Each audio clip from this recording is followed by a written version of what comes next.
ఏపీలో TDP versus BJP హోరాహోరీ యుద్ధం నడుస్తోంది. ఏంటి ఏపీలో బీజేపీనా? అది ఎక్కడుంది? ఆ పార్టీ టీడీపీకి పోటీ ఇవ్వడం ఏంటి అని ఆశ్చర్యపోతున్నారా? కంగారు పడకండి. ఎన్నికల బరిలో కాదు, మాటల యుద్ధంలో ఈ రెండు పార్టీలు తెగ పోటీ పడుతున్నాయి. ఇటు చంద్రబాబు మోదీని, బీజేపీని తీవ్రస్థాయిలో విమర్శిస్తున్నారు. మోదీ, అమిత్ షాలు కూడా అదే రేంజ్లో సమాధానం ఇస్తున్నారు. తాజాగా అమిత్ షా ఓ సంచలన ప్రకటన చేశారు. అదేంటంటే చంద్రబాబుకి ఎట్టి పరిస్థితుల్లోనూ ఎన్డీఏలో చోటివ్వమని తేల్చిపారేశారు.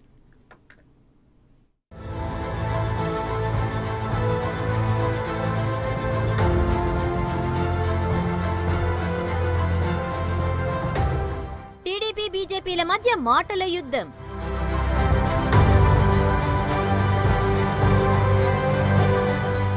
వ్యూహం మార్చిన బీజేపీ.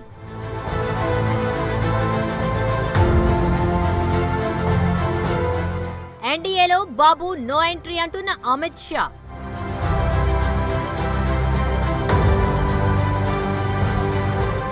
బీజేపీకి వ్యతిరేకంగా ధర్నాలు చేస్తున్న చంద్రబాబు.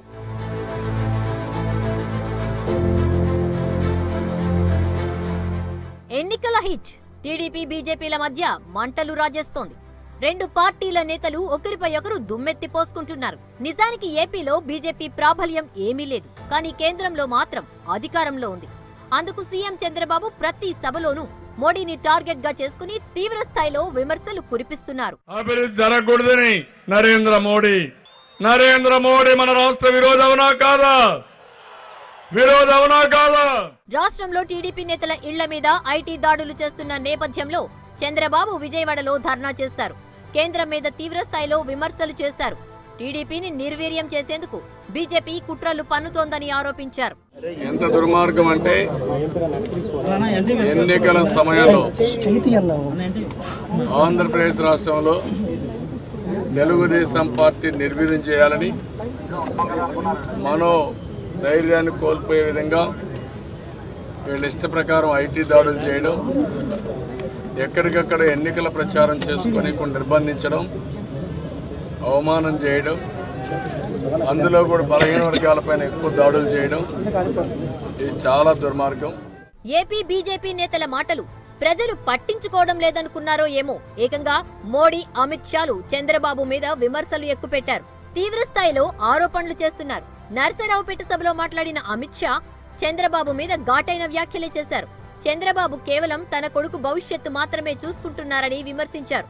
చంద్రబాబు అంతటి స్వార్థపరుడైన నాయకుడు దేశంలో మరొకరు లేరని ఆరోపించారు. మిత్రో, చంద్రబాబు से बड़ा अवसरवादी नेता पूरे भारत के इतिहास में आपको देखने को नहीं मिलेगा। 2014 में जैसे ही लगा मोदी जी की हवा है, फिर मोदी जी के साथ आए। 2019 में लगा कि जनता खिलाफ हो गई है, सिंपैथी लेने के लिए, नाटक करने के लिए नरेंद्र मोदी जी का भी साथ छोड़ दिया। ప్రస్తుత పరిస్థితుల్లో జాతీయ స్థాయిలో ప్రభుత్వం ఏర్పాటుకు బీజేపీకి తగిన బలం లేకపోతే తిరిగి టీడీపీతో మంతనాలు జరపడం ఖాయమంటూ విశ్లేషణలు వెలువడుతున్నాయి. ఎన్నికల తరువాత బీజేపీ, టీడీపీ తిరిగి ఒక్కటైనా ఆశ్చర్యపోనవసరం లేదని కొందరు నిపుణులు చెప్తున్నారు. అయితే ఈ ఊహాగానాలకు ఫుల్ స్టాప్ పెట్టేశారు అమిత్ షా.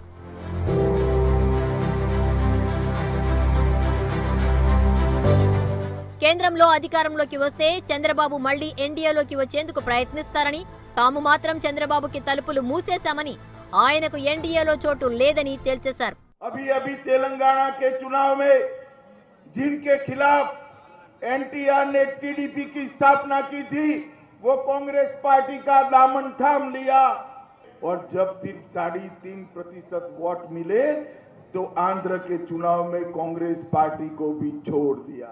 చంద్రబాబుతో తమకు పొత్తు అవసరం లేదని అమిత్ షా కుండబద్దలు కొట్టేశారు. అయితే ఎన్నికల తరువాత కూడా బీజేపీ ఇదే మాటకు కట్టుబడి ఉంటుందా లేదా అన్నది వేచి చూడాల్సిందే.